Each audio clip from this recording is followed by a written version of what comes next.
Wow, I think we're live.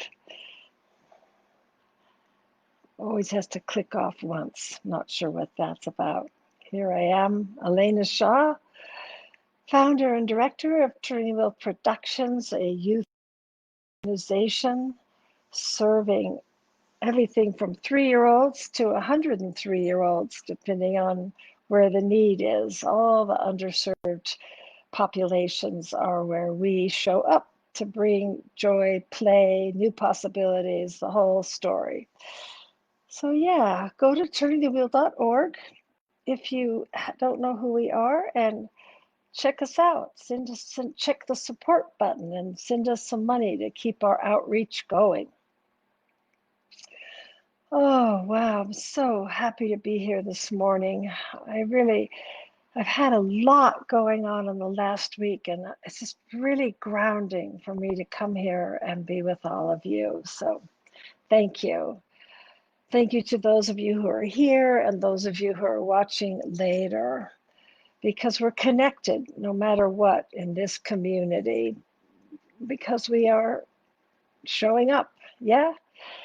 So I wanted to share something. All last week, I got a chance to practice something that has been a profound yes for me in my life, which is something I call second response, which means I pause before I respond, and especially when I feel that little bit of trigger, anxiety, adrenaline, nervousness, agitation in my body. It's like, ooh, pause, pause, pause before I speak. Coming from the background I came from, the defendedness is always waiting to get out. And no, and you know, it's not like it's active, but it's there. So if I get a little triggered and I don't listen to my body, then I will speak in a way that I don't love or feel is in integrity, is in alignment with who I really am, with my true self. Yeah, so I think our true self speaks more easily when we pause before we speak.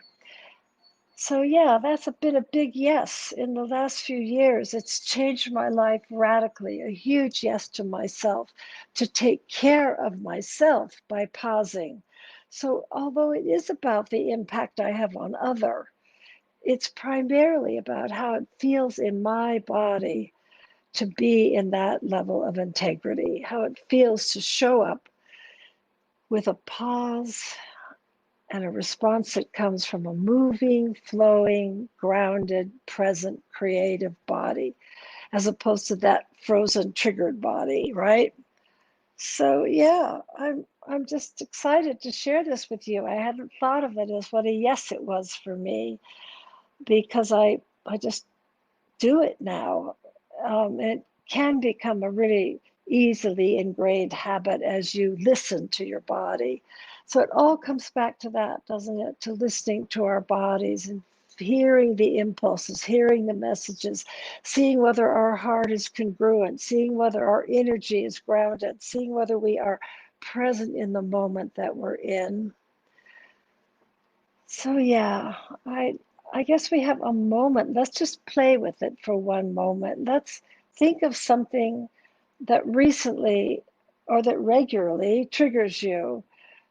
You know, so the way somebody speaks to you, or there's somebody driving slow in front of you down the canyon. That's one of mine. Or maybe it's just that subtle or not so subtle criticism that you're giving to yourself or that others are giving to you.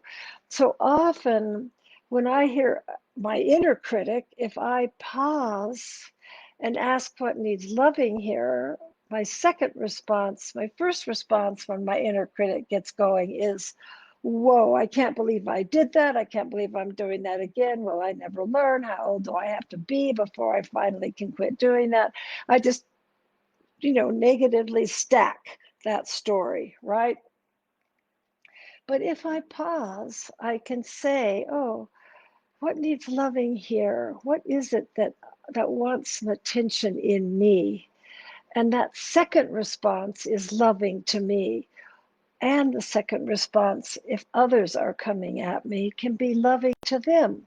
Oh, I see where they're coming from. I see what's happening over there. Or this is not about me. I don't need to take this on. Or I know what they've been going through. I don't need to respond to this. This is just their story right now. Or I'll just be quiet and be with myself and come back to what needs loving here. That's our biggest, most consistent way to get to yes, right? So play with that. Think of something that's really a trigger for you consistently, or that was recently a trigger, and that you responded in a way you don't love. And just go to that stillness where you can hear your true self speaking, that quiet place.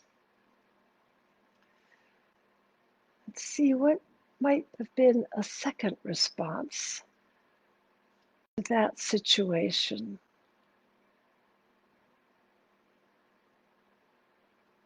If you had listened to your beautiful body letting you know that you were a little triggered, and pause for a breath,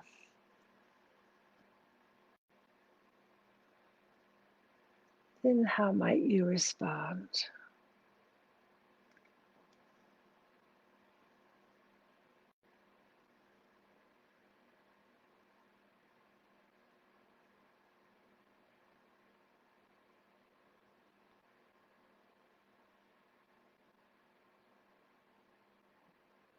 Right.